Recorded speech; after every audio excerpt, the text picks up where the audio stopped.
Now Biden has a challenger with a famous name, but is it actually just a right-wing troll? Actually, that would not surprise me. This is Not My Party. Brought to you by the Bulwark. Polls show that many in the Democratic Party wish that anyone would challenge Joe Biden for the nomination, mostly because of his age. 70% of Americans believe he is too old. When 900 years old you reach, look as good you will not. Give me a break, man. And yet, party poobahs have all stood by their man. But now a challenger with a legit Democratic pedigree has decided to jump in the ring. Robert F. Kennedy Jr. That's right, JFK's nephew. American royalty. Now, there's plenty of Kennedy progeny in politics. They're a Catholic after all. But Bobby Jr., he's a little bit different than his kin. Here's the backstory. The son of RFK and Ethel, he was in high school when his father was assassinated. A couple years later, he made news when he was tagged by the pigs for pot possession. Righteous. After college, he became a lawyer and specialized in environmental issues, fighting to protect waterways and green energy and go after big polluters. So on the surface, a 69-year-old tree-hugging Kennedy might seem like a good fit for a primary. Sounds too good to be true. But in his golden years, RFK has taken an interesting turn. In 2016, he founded an anti-vaccine group that pushed the conspiracy that these injections are actually evil and lead to brain disorders.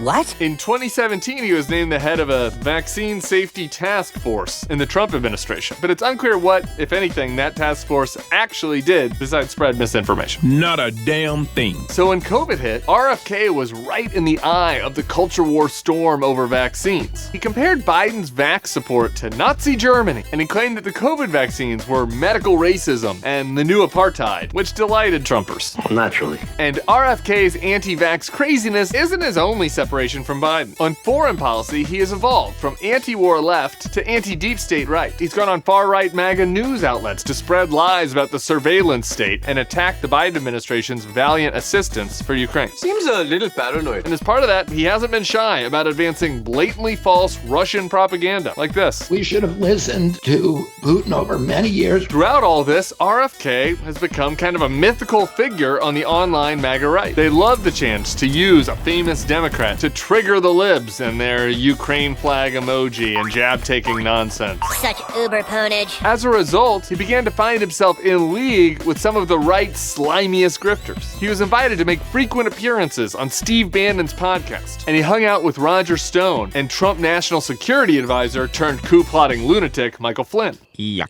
Which explains how we really got to this primary. RFK is pretending like he's offering a populist Bernie-style primary from the left. But really, it's a Tulsi Gabbard drag king act masterminded by the Bannon Stone ratfuckers on the right.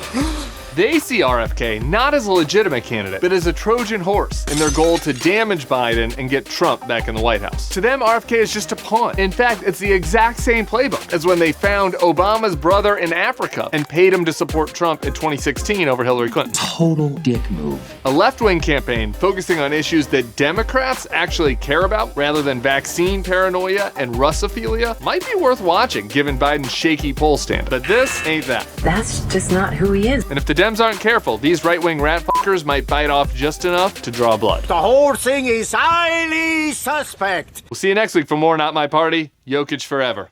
For more episodes of Not My Party, smash that subscribe button.